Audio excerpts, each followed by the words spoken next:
Good afternoon. Welcome to this press conference in Geneva. As you know, the dire situation in Ukraine has motivated the Secretary General to announce that today, Tuesday, 1st of March, we were going to launch humanitarian appeals to come to the support of the people of Ukraine. For this, we have today the great pleasure to have with us Martin Griffiths, the Under-Secretary General for Humanitarian Affairs and Emergency Relief Coordinator, and Filippo Grandi, the UN High Commissioner for Refugees. Just a couple of housekeeping rules. We will really keep this to half an hour because at 3 o'clock, as we have announced this morning, a virtual joint launch of the humanitarian flash appeal and the regional refugee response plan for Ukraine event will be taking place. It will be introduced, and the first speaker on that particular event will be our Secretary General, Antonio Guterres. It will be moderated by Melissa Fleming, and Mr. Griffiths and Mr. Grandi will also be participating in this event. Just put your phone off, please. And I will start by giving the floor to Martin Griffiths and then to Filippo Grandi for initial remarks, and then we will take the questions. Thank you. Thanks very much indeed. We've all been watching the frightening scenes of fear and devastation in Ukraine in recent days, and I should recognize your efforts, in fact, and your colleagues in Ukraine and elsewhere, bringing those scenes to our screens and ensuring that we do not claim any ignorance of what is happening in Ukraine. We see families with small children hunkering down in basements and subway stations. We see people running for their lives to the sound of explosions and wailing sirens. And we at the UN, here I am with my friend Filippo, stand with the Ukrainians, as we will hear, in their hour of need. Yesterday in the Security Council, again, we were together and we appealed for a cessation of hostilities, a pause to silence the gun, give people some sense of hope that this will end, a call indeed, as you know, that the Secretary General of the United Nations has repeated in previous days. We remain hopeful, as he does, that peace is possible. It must be. But much damage has already been done. There's been extensive damage to people's homes. We believe that hundreds of thousands of people have been displaced, and we will hear more from Filippo, and many more have fled, of course, as Filippo will speak to it. Shelling and bombing have already damaged water pipes, electricity lines, basic services. Hundreds of thousands of families are without drinking water. That's a hint, I think. Sorry. Every day, the military operation continues to add to the human toll. We, the humanitarian agencies, are staying and doing everything we can to scale up our response. And indeed, we have been doing this for some weeks as a contingency planning in the case of the escalation that we're now seeing.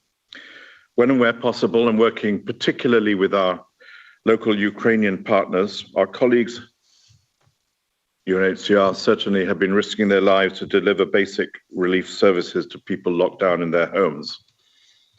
Ukrainian authorities, healthcare professionals continue to serve their people. They're attending to the injured, running search and rescue operations, helping to evacuate, but they need our help. And so, as we've heard, today we're launching a humanitarian appeal for the Ukraine crisis with two components. A 3-month flash appeal for the situation inside the country, which I have been coordinating, and a regional response plan for the situation beyond Ukraine's borders, which Filippo leads and will talk about. The plans are coordinated. They have been developed in synergy and in complementarity with each other. The flash appeal for response inside Ukraine, which I'm responsible for coordinating, will need $1.1 billion in funding for 3 months to help 6 million of the most vulnerable in Ukraine for that 3 months. And of those 6 million, we calculate over 1 million will be internally displaced.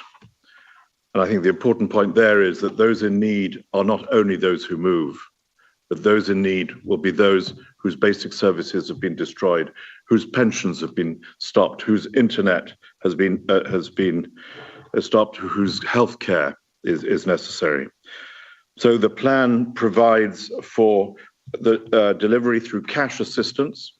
We see cash assistance, which is a very effective means of delivering aid, especially in context we see inside Ukraine.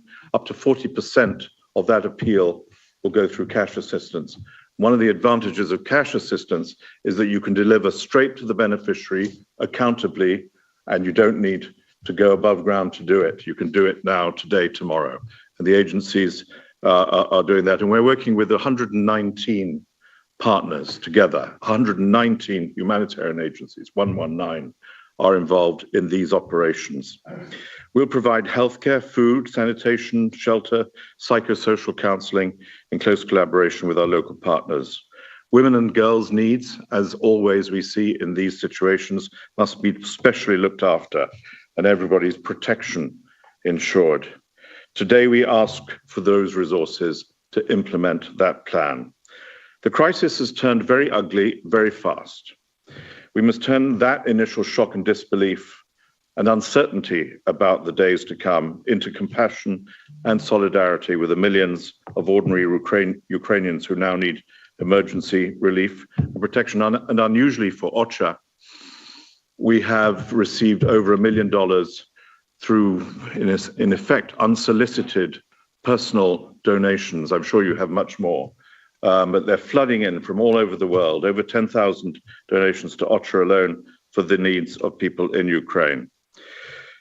And finally, I want to reiterate that to do this, we need the resources, but we need the protection and unimpeded access for humanitarian workers. And we are working very closely with all those responsible who can deliver on their obligations under international humanitarian law to make this so. Thank you very much. Thank you very much, USG Griffiths. And now I'll give the floor for his initial remarks to High Commissioner Grandi. Thank you. First of all, like Martin just said, we spoke to the Security Council yesterday, so you find much of what we think and our reflections and our comments on the situation in our respective statements, which are public. But let me also join Martin in saying that the most pressing point or appeal remains the need to stop hostilities, to stop fighting. I will just share a few thoughts as part of this launch with you about the displacement aspect of this crisis. The displacement is caused by the fear of bombs, by the fear of destruction, and therefore, unless that stops, we are likely to see a further escalation of displacement inside and outside. And given the figures that you know already, but that I'm about to update for you in a few seconds, you understand very well, and I tried to convey this yesterday to the Security Council, is that humanitarians will do their utmost to continue to work under the present conditions, which are very dangerous inside Ukraine and quite dramatic logistically outside Ukraine. But nobody should imagine that humanitarians can solve this problem. This is simply to try to bring some help to the people affected by but the numbers that we are beginning to see are extremely worrying. Last night at the Security Council, I reported 520,000 refugees. Now, less than 24 hours before, the latest figure, I just got it, is 677,000. So another 150,000 added in less than 24 hours. We observe from the borders queues of tens of kilometers of vehicles on the other side of the border, people waiting several days by now to be able to, many hours and sometimes days, to cross into neighboring countries. And an observation here, these are people that, you know, observation are still anecdotal because we don't have much present. We don't have much mobility inside Ukraine to be able to monitor properly. But these are probably people with cars, people with some resources, people with connections in European countries that are moving now first. But it is likely that if the military offensive continues and urban centers are hit one after the other, that we will see more and more people with less resources, with less connections, more vulnerable in every respect. And that is really what worries us more. The figures, the figures are, I would say, about half of this. I don't have the detailed breakdown of the 677, but about half are in Poland. This is the country that is clearly, as we predicted, receiving most refugees. About 90,000, probably a little bit more, forgive me if the figures are a bit fluid, have gone to Hungary, almost 60,000 to Moldova, almost 50,000 to Slovakia, and almost, or I would say by now, 40,000 in Romania. These are the countries most impacted. Again, these are figures that are relatively reliable, but remember, people move. Sometimes they move even from one of this country to the other. So we've tried to do all possible calculation to avoid double counting, but it is, in the end, a bit of an estimate. But it is a large estimate, and it is, I think, how it should be. There's people already moving to other countries. This morning, I was talking to the Czech foreign minister, for example, who's here for the Human Rights Council. He was telling me that already several thousands have moved to the Czech Republic, which has a huge Ukrainian community. And this is what will happen. People will move to where Ukrainian communities are present. And they will, in a way, self-distribute themselves for the time being through Europe. We're also aware that a number of people, we don't have precise statistics, have moved from Eastern Ukraine into the Russian Federation. This is what we actually saw also in 2014 during the initial phase of the conflict. About the appeal, let me just complement what.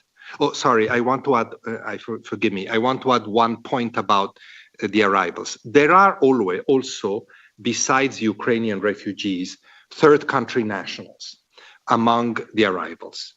And forgive me, but I don't have the precise statistics. It's too early to be able to say, but it's a sizable number.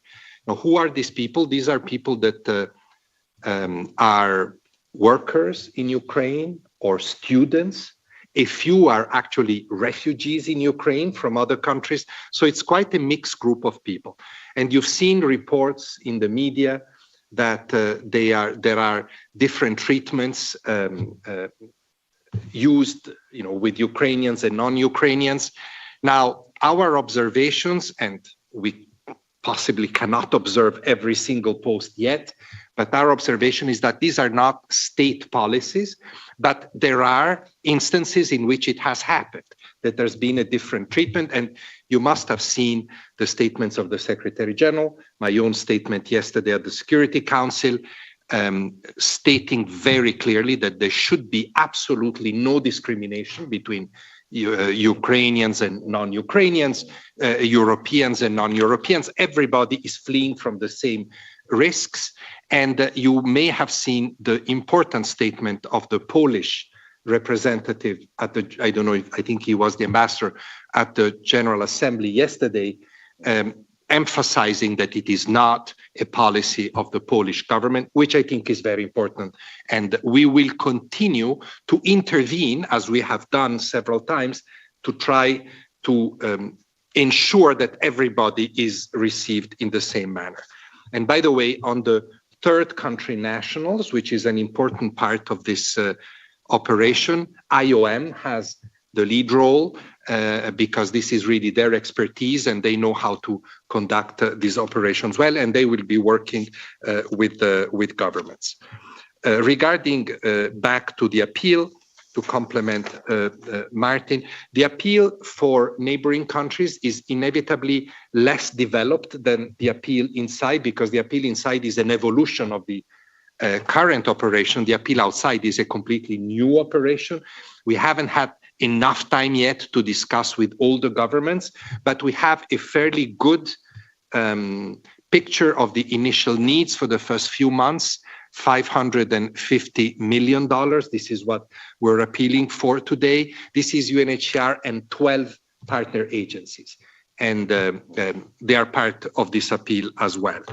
And you can imagine, the big pieces, which I will explain later, are that everybody, like I said, can have access to safety, to protection, to international protection, that humanitarian aid is adequate, especially for the most vulnerable, that we work also with civil society searching for solutions. People will have to find places to stay in countries where they arrive or further afield.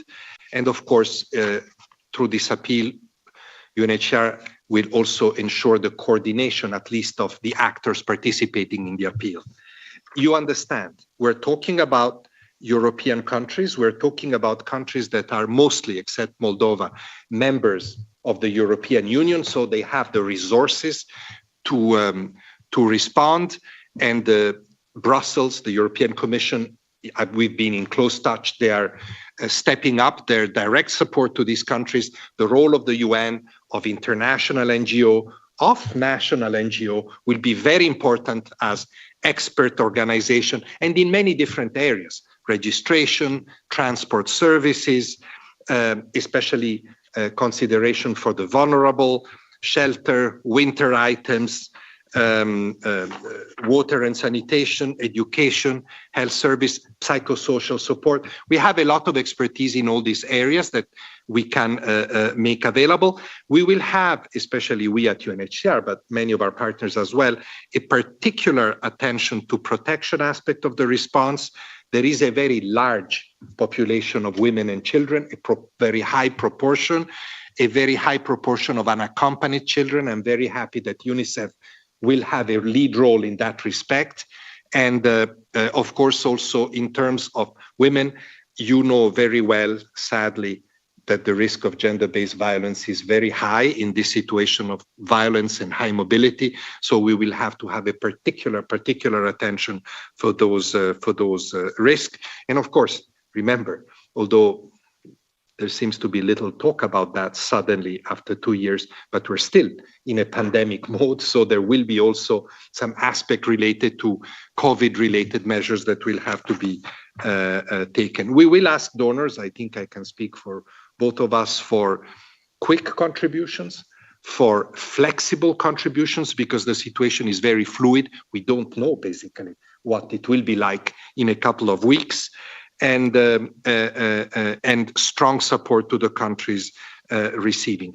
And we will point to the donors, as I have done last night at the Security Council, and Martin just did it, that the private sector, private individuals have, UNHCR has already received more than $40 million in private contributions from individuals or companies. This is unprecedented. I've never seen it. And I think it's positive. And I want to conclude by saying that we need to be careful. And Martin knows this better than me because he coordinates all these appeals. But we enter a month in which we will appeal for funds for Yemen. We will appeal for funds for Afghanistan. We will appeal for funds for Syria. We will appeal for some funds for the Rohingya refugees in Bangladesh.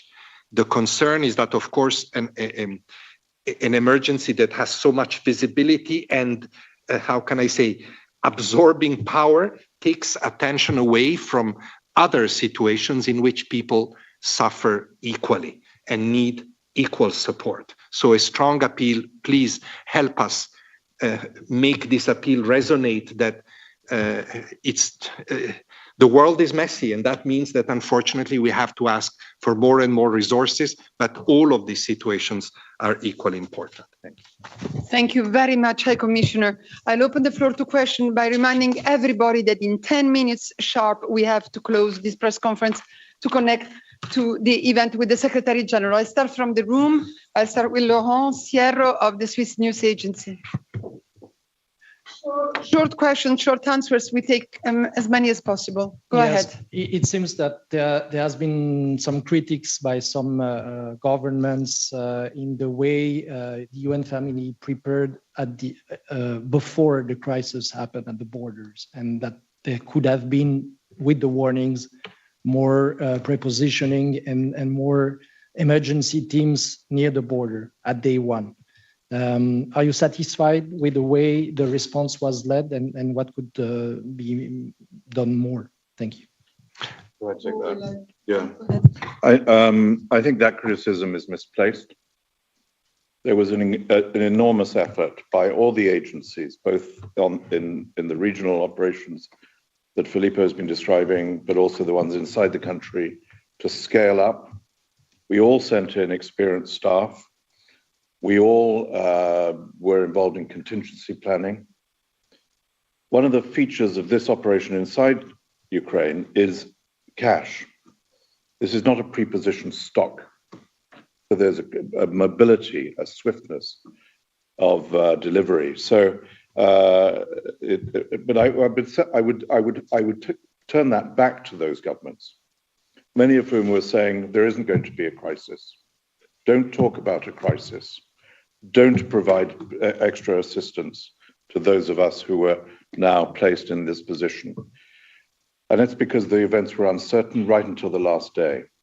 Humanitarian preparedness for the scale, as Filippo has been striving to, the scale of what we're about to see is a demand that has not been placed upon us before. But I think we're ready. We have stayed there. We have experienced staff in country. We are sending in a new Secretary General appointment of a crisis coordinator to lead the operation inside Ukraine, Amin Awad, formerly with UNHCR, many years, known to the region. So I dispute that comment. Can I add on the outside? Fully agree with Martin. Also, remember, there was a very great deal of discretion that was necessary before the military action started about these issues, but we've been talking to governments for many weeks, if not months. And remember, this is at least outside Ukraine, this is the type of operation that will be mostly led by governments. We are there in a supporting capacity, in an expert capacity. And I think that is being played already. We have already deployed in the last 4 or 5 days, 50 people, 50 experienced emergency staff to all countries in the region. And all that was ready to go. So I also would like to say that I think we were prepared. By the way, can I take this opportunity? I forgot to mention, I'm leaving tomorrow. I'm going to Romania, to Moldova, and to Poland in the next few days to review with governments these measures and to prepare for further arrivals. Thank you very much to both. I go to Emma Farge, Reuters.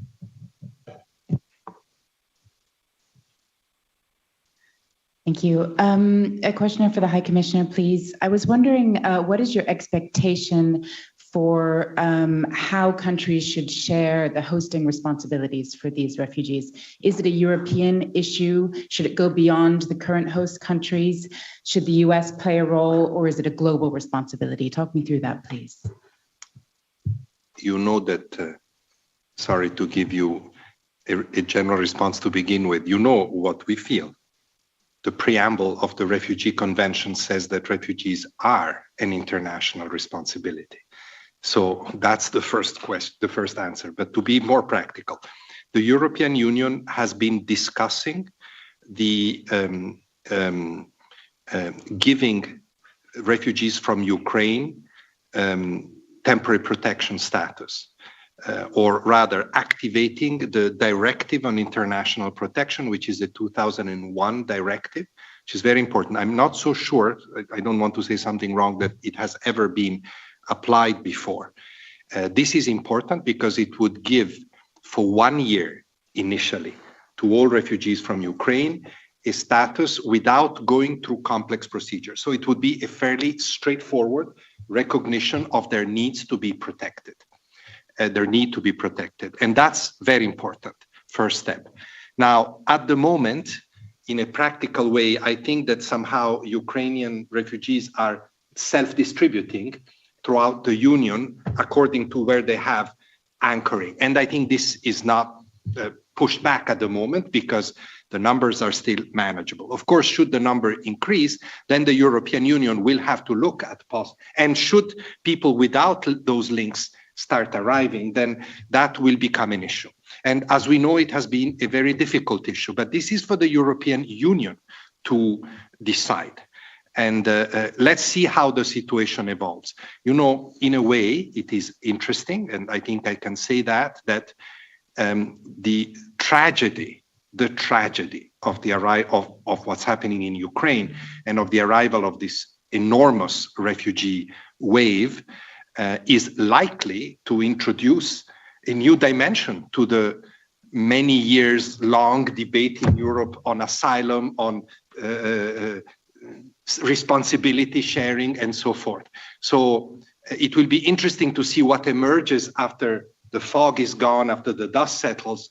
Hopefully it settles soon, because this will, you know, I hope it is an eye-opener to all European countries that any European country can be impacted by arrivals of refugees and will require the solidarity of others. I go now to the platform. The first question is from Frank Jordan, Associated Press. Hello, Frank Jordan's AP. Mr. Griffiths, what is your damage assessment and how many civilians in Kharkiv have been hit? How are humanitarian operations being conducted there, if at all? USG Griffiths. Yeah, I'll be very brief. We don't have a damage assessment of Kharkiv. We are at the moment in these, I think it's what is it, day 3, day 5 of the escalation, managing to hunker down, to plan, to assess through local partners. But at the moment, what we've done in this appeal is to pull together, again, based on the previous experience, because we've been there for 8 years, and as Filippo said, we've seen 2014. Based on this experience, what we think is likely to happen. We were asked a question yesterday by the representative of the Russian Federation in the Security Council as to whether we had a view about the use of weaponry in civilian areas. You know, it's a bit early to expect, under the circumstances that are happening either in Kharkiv or elsewhere, for international monitors to go out and make these assessments. Our assessments are based on experience and based on wide general experience as well. So those assessments will come, and that's the next stage once we get out and about to see the scale of need in detail.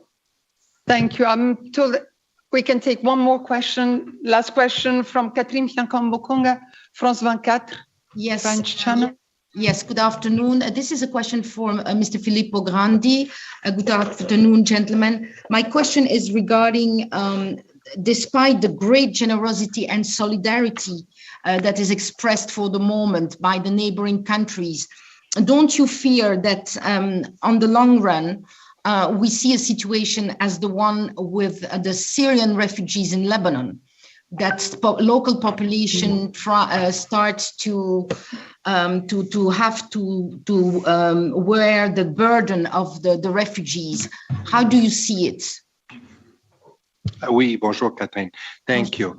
I think, I don't know if you can really compare little Lebanon with all its huge challenges with huge Europe, and it's both its size and space and opportunities. But I think your question is very relevant, that in any situation where you have a lot of refugees, you see a surge of generosity. In many situations, you see a surge of generosity at the beginning, but if the situation is protracted, if the numbers, like in this case, go up a lot, I think there are risks that this hospitality wears out. And this is why the appeal of today is so important, that the international community shows from day one its solidarity with the countries affected, in addition to Ukrainians in Ukraine, of course, so that at least that negative impact is mitigated a bit.